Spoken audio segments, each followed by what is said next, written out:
him, right? So before he lived, Japan only had paddle fans because that's what China had invented.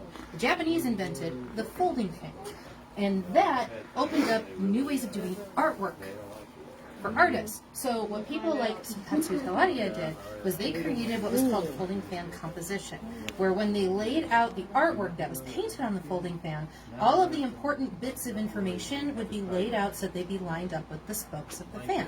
So that if you had the entire fan opened up, yes, you would see a beautiful scene, but if you had it partly closed, because you didn't need the full thing, or because you're being fashionable, or because it was on display, you could tell part of a story with all the important bits of information where it would be self-contained, whether it was fully opened or not. So then this guy thought, hey, why just do that on folding fans?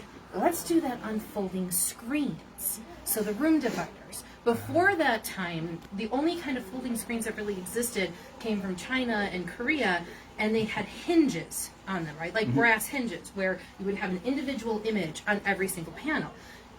Sotatsu Tawaraya, an artist that he worked with, figured out how to do paper hinges so that the entire folding screen could become a canvas without anything getting interrupted.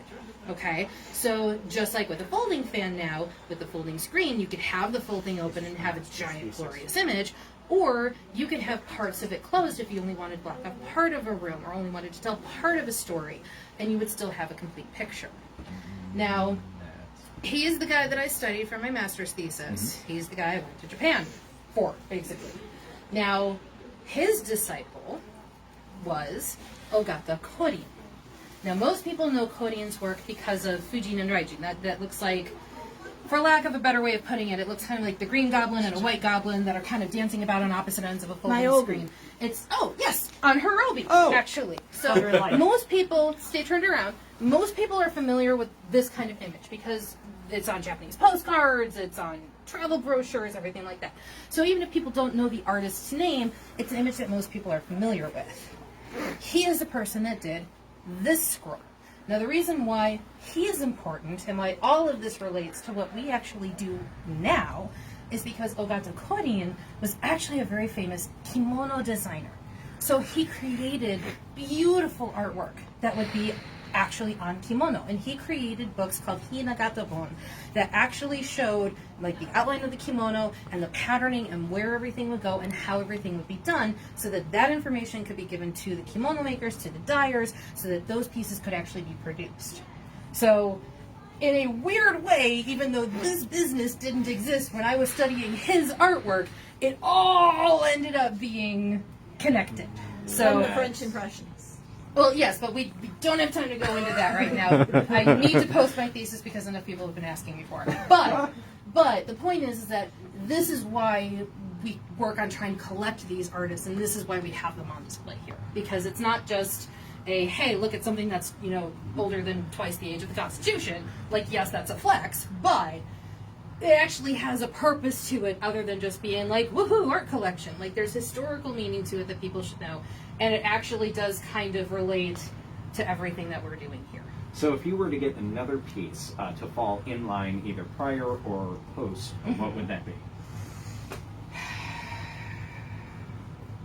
I'm going to answer your question, but I'm also not going to answer your question. If I had an unlimited budget, and if I had my dream piece, then I would get one of Sotatsu Tawaraya's complete folding screens. That's what I would get.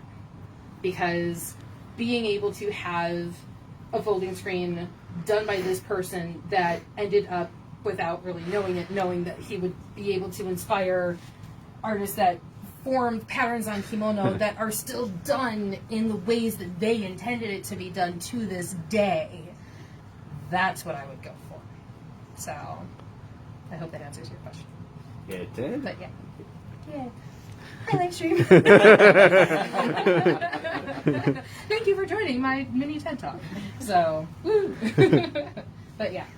So that's also what I was glad I was able to drop off and not drive around streets of Woodfield on a Saturday night with in my car. When I went to pick up our printing materials, I had just picked those up from the framers. I mean, my boards are practically about the same. I mean. So yeah. Yeah.